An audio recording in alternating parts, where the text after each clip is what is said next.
find yourself attracted to or born into, are you trying to defend yourself or to find the truth? Are you trying to defend some position, defend your self-esteem, which is in question now, or is challenged by someone who says you're immoral if you think this or do this? Are you trying to defend yourself against some attack like that, coming from the outside or for some premise you've internalized? Or are you just trying to find out what's true about an issue? If you are trying to find out what's true, if you care what's true, you have to recognize that knowledge is work. And thinking for yourself is work.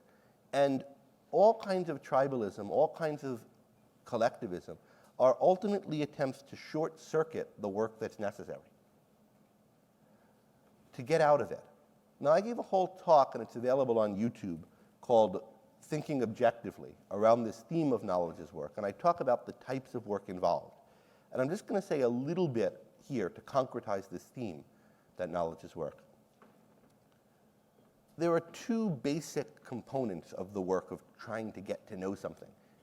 First, there's what we call reduction. That's tracing back the evidence. How can I tell this is true? What were the reasons for this again?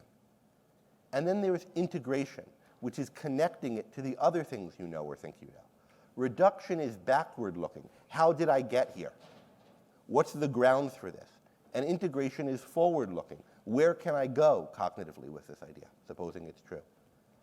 In reduction, you're thinking, how can I tell whether this is true? What else would I need to know that it's true? And do I know these other things? What evidence do I have or can I get for it or against it? And importantly, how sure can I be of it? Is it something I'm certain of that's proven? Is it something that there's no reason to believe at all, and so I shouldn't even consider? Or is it somewhere in between? There's some reason for it, but not enough to be sure.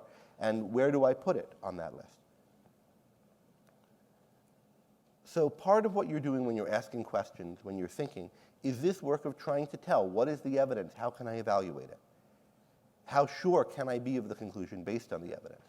And the other part is then connecting it to other conclusions you formed, other judgments you formed. And this has two functions, right? One is error checking. Is it consistent with the other things I know? Even if you think you have enough evidence to prove something and you would have accepted it, if you find that it's inconsistent with something else that you also think you know, they can't both be true, and you have to, as the characters in Atlas Shrugged say, check your premises. Go back to the reduction phase. Somewhere you must have made a mistake. Where is it? But even apart from error checking, and I think even more importantly, integration is how we come to understand things. By bringing together different things you know, they shed light on and illuminate one another.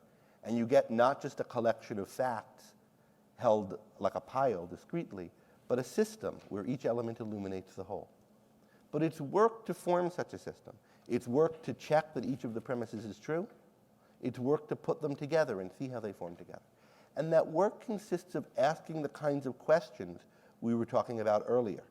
And you want to be wary of any attempt to short-circuit that process by substituting in what we think as part of this group, or what you should think as a member of some group that you're a part of, not because of conclusions you've reached, or that you're treating not as something not that you're belonging to because of conclusions you've reached, but as something that somehow supersedes your conclusions and your thinking. I want to close with a few pieces of advice on how to do this and how to think about this.